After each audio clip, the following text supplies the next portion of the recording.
Hello welcome back to our channel. അപ്പോൾ ഇന്നത്തെ നമ്മുടെ വീഡിയോയിൽ ഇപ്പോൾ ഓൺലൈൻ ക്ലാസ്സിൽ പഠിക്കുന്ന കുട്ടികൾക്കും അവരുടെ പാരൻസിനും ഒരുപാട് ഉപകാരപ്പെട്ട ഒരു ക്രാഫ്റ്റാണ് നമ്മൾ ചെയ്യാൻ പോകുന്നത്. ഹോം മെയ്ഡ് ബ്ലാക്ക് ബോർഡും പിന്നെ വൈറ്റ് ബോർഡും. ആക്ച്വലി നമ്മൾ യൂട്യൂബിൽ കുറേ മെത്തേഡ്സ് കണ്ടിട്ടുണ്ട് ബ്ലാക്ക് ബോർഡും വൈറ്റ് ബോർഡും ഉണ്ടാക്കുന്നത്. അത് നമ്മൾ ഒന്ന് പരീക്ഷിച്ച് നോക്കാൻ പോവാണ്. അത് എത്രത്തോളം വർക്കൗട്ട് ആവും, ഏത് മെത്തേഡാണ് കൂടുതൽ നല്ലതെന്നൊക്കെ.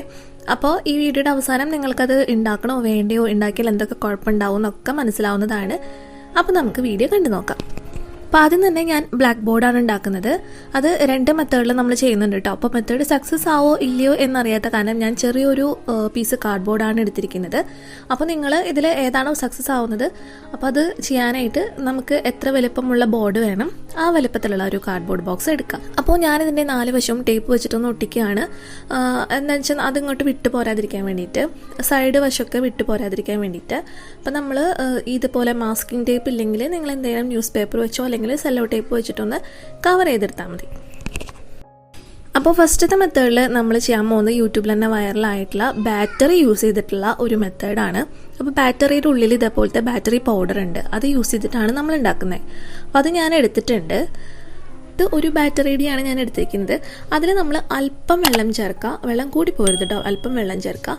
എന്നിട്ട് നന്നായിട്ട് മിക്സ് ചെയ്തിട്ട് ഈ കാർഡ്ബോർഡിൽ നമുക്കൊന്ന് പെയിൻറ്റ് ചെയ്ത് കൊടുക്കാം. അപ്പോൾ നല്ല ബ്ലാക്ക് ആയിട്ട് തന്നെ വരുന്നുണ്ട് കേട്ടോ പെയിൻറ്റ് ചെയ്തിട്ട്. അപ്പം നമുക്കിത് ഉണങ്ങാനായിട്ട് വെയിറ്റ് ചെയ്യാം. ഒരു 10-15 മിനിറ്റ് കൊണ്ട് തന്നെ നന്നായിട്ട് ഉണങ്ങി കിട്ടിയിട്ടുണ്ട്. പക്ഷെ ഇത് ചെയ്യുമ്പോൾ പ്രശ്നം എന്താണെന്ന് വെച്ചാൽ കൈമ നിറച്ച് കരിയാവുന്നുണ്ട് കേട്ടോ. അപ്പോൾ അതൊന്ന് ശ്രദ്ധിക്കണം. അപ്പോൾ ഇനി ഇപ്പോൾ നമ്മൾ തൊട്ട് നോക്കുമ്പോഴും കാണാം നമ്മുടെ കൈമയ്ക്ക് അത് ആകെ പടരുന്നത്.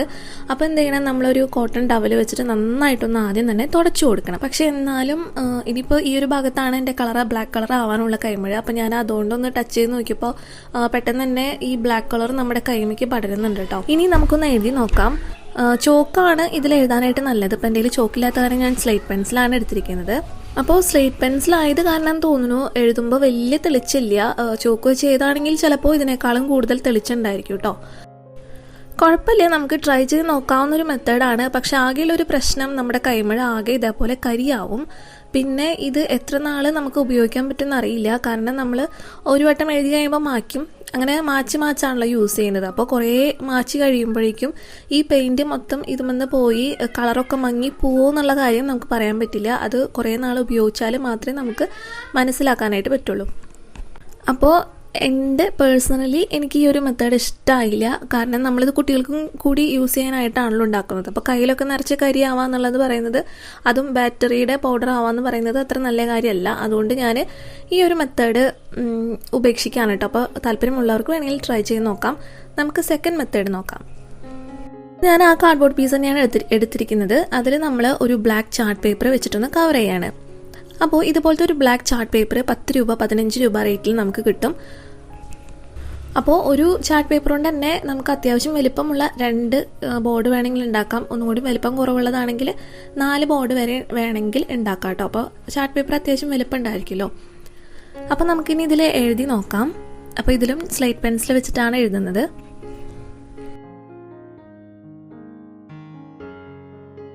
അപ്പോൾ സ്മൂത്തായിട്ട് എഴുതാൻ പറ്റുന്നുണ്ട് കേട്ടോ. നമ്മൾ നേരത്തെ എഴുതിയ പോലെയല്ല, ഇതിലെഴുതുമ്പോൾ നല്ല സ്മൂത്തായിട്ട് തന്നെ നമുക്ക് നല്ല ഹാൻഡ് റൈറ്റിങ്ങിൽ തന്നെ എഴുതാൻ പറ്റുന്നുണ്ട്. മറ്റേതിൽ എഴുതുമ്പോൾ ആദ്യം നമ്മൾ ഉണ്ടാക്കിയില്ല, അതിലെഴുതുമ്പോൾ എനിക്ക് കറക്റ്റ് നമ്മൾ വിചാരിച്ച പോലെ എഴുതാൻ പറ്റുന്നുണ്ടായിരുന്നില്ല.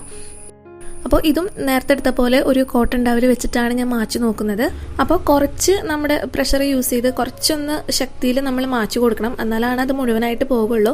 പിന്നെ നമ്മളിപ്പോൾ ചോക്കൊണ്ടായാലും അല്ലെങ്കിൽ സ്ലൈറ്റ് പെൻസിലുകൊണ്ടായാലും എഴുതി കൊടുക്കുമ്പോൾ നല്ലോണം ഉറപ്പിച്ച് എഴുതരുത് കേട്ടോ. അപ്പോൾ നമ്മൾ ഇതേപോലെ കോട്ടൺ ടവൽ വെച്ച് മായ്ക്കുമ്പോൾ ഇത് മാഞ്ഞു പോവില്ല. സാധാരണ ഒരു ശക്തിയൊക്കെ കൊടുത്ത് സാധാരണ ഒരു പ്രഷറൊക്കെ കൊടുത്തിട്ട് എഴുതിയാൽ മതി. വല്ലാണ്ട് നമ്മൾ പ്രഷർ ചെയ്ത് എഴുതുമ്പോൾ ആ പാടൊക്കെ അതുമ്പോൾ തന്നെ കിടക്കും. പിന്നീട് നമുക്കത് മാച്ച് റീയൂസ് ചെയ്യാന്ന് പറഞ്ഞാൽ ഭയങ്കര ബുദ്ധിമുട്ടായി പോകും. അപ്പോൾ ആ കാര്യം മാത്രം ഒന്ന് ശ്രദ്ധിക്കുകയാണെങ്കിൽ ഈ മെത്തേഡ് ബെസ്റ്റാണ് കേട്ടോ. ഒരു ചാർട്ട് പേപ്പർ വാങ്ങുകയാണെങ്കിൽ അധികം നമുക്ക് പൈസ ചിലവുള്ള കാര്യമൊന്നുമല്ല. പിന്നെ കാർഡ്ബോർഡ് പീസും ബാക്കിയൊക്കെ നമ്മുടെ വീട്ടിൽ തന്നെ ഉണ്ടാവുന്ന കാര്യങ്ങളാണ്. അപ്പോൾ എല്ലാവർക്കും ട്രൈ ചെയ്ത് നോക്കാവുന്നൊരു മെത്തേഡാണ്. അപ്പോൾ നമുക്കിനി വൈറ്റ് ബോർഡ് ഉണ്ടാക്കേണ്ടത് എങ്ങനെയാണെന്ന് നോക്കാം. വൈറ്റ് ബോർഡ് ഉണ്ടാക്കാനായിട്ട് ഞാനിവിടെ ഒരു A4 ഷീറ്റ് സൈസ് ഉള്ള ഒരു ചട്ടയാണ് എടുത്തിരിക്കുന്നത്. അപ്പോൾ അത് ആദ്യം നമ്മൾ ന്യൂസ് പേപ്പർ വെച്ചിട്ടൊന്ന് കവർ ചെയ്യാണ്. ഇതെന്തിനാണെങ്കിൽ നമ്മൾ എഴുതുമ്പോൾ നല്ല സ്മൂത്ത് ആയിരിക്കാൻ വേണ്ടിയിട്ടാണ്. അപ്പോൾ ആദ്യം ഒരു 2 ഷീറ്റ് പേപ്പർ എടുത്തിട്ടുണ്ട് കേട്ടോ. 2 ഷീറ്റ് പേപ്പർ എടുത്തിട്ട് ഇതിൻ്റെ ഫ്രണ്ട് ഭാഗം മാത്രം നമുക്കൊന്ന് കവർ ചെയ്തെടുക്കാം.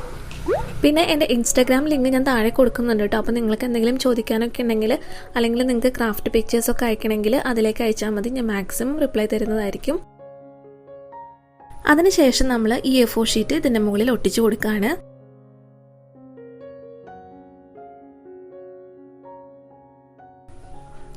ഇനിയാണ് നമുക്ക് ട്രാൻസ്പെറൻറ്റ് ഷീറ്റ് വേണ്ടത്. ഈ ട്രാൻസ്പെറൻറ്റ് ഷീറ്റ് എന്താണെന്ന് കുറേ പേര് എന്നോട് കമൻറ്റ് ചെയ്ത് ചോദിച്ചു. അത് കുട്ടികൾക്ക് അറിയാത്ത കാരണമായിരിക്കും. ഒന്നുമില്ല, നമ്മൾ അപ്പുറം കറക്റ്റായിട്ട് ഇതേപോലെ കാണാൻ പറ്റുന്നൊരു പേപ്പർ. നമ്മളിപ്പോൾ കടകളിൽ നിന്ന് ഇതുപോലെ പേപ്പർ A4 ഷീറ്റ് വാങ്ങുമ്പോൾ അല്ലെങ്കിൽ കളർ പേപ്പേഴ്സ് വാങ്ങുമ്പോൾ അല്ലെങ്കിൽ ഡ്രസ്സ് എടുക്കുമ്പോൾ അല്ലെങ്കിൽ മറ്റെന്തെങ്കിലും സാധനങ്ങൾ വാങ്ങുമ്പോൾ ഇതേപോലത്തെ കവറിലൊക്കെ പൊതിഞ്ഞിട്ട് നമുക്ക് കിട്ടാറുണ്ട്. അങ്ങനത്തെ കവറാണ് ഉദ്ദേശിക്കുന്നത്. ഞാനിപ്പോൾ ഇവിടെ OHP ഷീറ്റാണ് എടുത്തിരിക്കുന്നത്. അപ്പോൾ നിങ്ങൾ ഇതേപോലത്തെ കവർ എടുത്താൽ മതി. ട്രാൻസ്പെറൻ്റ് ആയിട്ടുള്ളൊരു കവർ എടുത്താൽ മതി. അത് നമുക്ക് ഇതിൻ്റെ മുകളിൽ ഒട്ടിച്ചു കൊടുക്കാം. ഞാൻ ആദ്യം ഫെവിക്കോൾ വെച്ച് ഒട്ടിക്കാൻ നോക്കി, പക്ഷെ അതങ്ങോട്ട് കറക്റ്റായിട്ട് ഒട്ടുന്നില്ല കേട്ടോ. അപ്പോൾ ഞാൻ ഫെവി ബോണ്ട് യൂസ് ചെയ്തിട്ടുണ്ട്. അപ്പോൾ നിങ്ങളുടെ കയ്യിൽ ഫെവി ബോണ്ട് ഇല്ലെങ്കിൽ നമുക്ക് എന്ത് ചെയ്യാം, മാസ്കിംഗ് ടേപ്പോ അല്ലെങ്കിൽ സെലോ ടേപ്പോ വെച്ചിട്ട് നല്ലോണം ടൈറ്റായിട്ടൊന്ന് ഒട്ടിച്ചു കൊടുത്താൽ മതി. അങ്ങനെ നമ്മുടെ വൈറ്റ് ബോർഡ് അവിടെ റെഡി ആയിട്ടുണ്ട്. ഇനി ഇതിനൊരു ഡസ്റ്ററും കൂടി ഞാൻ ഉണ്ടാക്കുന്നുണ്ട്. അതിനായിട്ട് നമ്മൾ പാത്രം കഴുകുന്ന സാധനമല്ലേ, അതിൻ്റെ ഉള്ളിലത്തെ സ്പോഞ്ചാണ് ഞാൻ എടുത്തിരിക്കുന്നത് കേട്ടോ. അത് ജസ്റ്റ് ഒരു കാർഡ്ബോർഡ് പീസിൽ ഒട്ടിച്ചു കൊടുക്കുകയാണ്.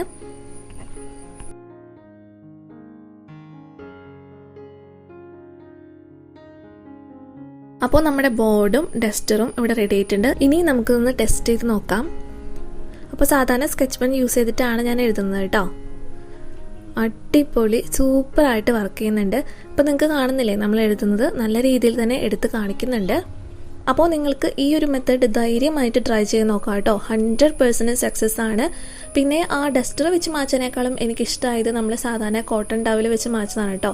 അപ്പോൾ നിങ്ങൾ ഡസ്റ്റർ ഉണ്ടാക്കണമെന്നില്ല, ഇതുപോലെ ഒരു കോട്ടൺ ടവലോ തുണിയോ വെച്ചിട്ട് മാച്ചു കൊടുത്താൽ മതി. നന്നായിട്ട് തന്നെ മാഞ്ഞു പോകുന്നുണ്ട്.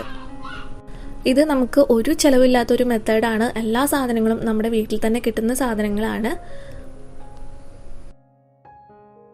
അപ്പോൾ ഇന്നത്തെ വീഡിയോയുടെ അവസാനിക്കുകയാണ്. നമ്മൾ ബ്ലാക്ക് ബോർഡും വൈറ്റ് ബോർഡും ഉണ്ടാക്കി. അതിൽ എനിക്ക് ഏറ്റവും ഇഷ്ടപ്പെട്ടത് വൈറ്റ് ബോർഡ് ഉണ്ടാക്കിയതാണ് കേട്ടോ. പിന്നെ ബ്ലാക്ക് ബോർഡും കുഴപ്പമില്ല, അത്യാവശ്യം നല്ല രീതിയിൽ തന്നെ നമുക്ക് യൂസ് ചെയ്യാനായിട്ട് പറ്റും. പിന്നെ ഏറ്റവും ആദ്യം നമ്മൾ ട്രൈ ചെയ്ത ബാറ്ററിയുടെ ഒരു മെത്തേഡ് മാത്രം എനിക്ക് ഇഷ്ടപ്പെട്ടില്ല. അപ്പോൾ ഇത്രയേ ഉള്ളൂ ഇന്നത്തെ വിശേഷങ്ങൾ. എല്ലാവരും വീഡിയോ കണ്ടിട്ട് ട്രൈ ചെയ്ത് നോക്കിയിട്ട് നിങ്ങളുടെ അഭിപ്രായങ്ങളൊക്കെ താഴെ കമൻറ്റ് ചെയ്യുക. എല്ലാവർക്കും ഈ ഒരു വീഡിയോ യൂസ്ഫുൾ ആയിരിക്കുമെന്ന് വിചാരിക്കുന്നു. അപ്പോൾ വീഡിയോ ഇഷ്ടപ്പെട്ടാൽ ലൈക്ക് ചെയ്യുക, ഷെയർ ചെയ്യുക, സബ്സ്ക്രൈബ് ചെയ്യാത്തവരുണ്ടെങ്കിൽ ഒന്ന് സബ്സ്ക്രൈബ് ചെയ്യുക. അപ്പോൾ നമുക്ക് അടുത്തൊരു ദിവസം മറ്റൊരു മനോഹരമായ വീഡിയോ ആയിട്ട് കാണാം. അതുവരെ എല്ലാവർക്കും bye. Thank you for watching.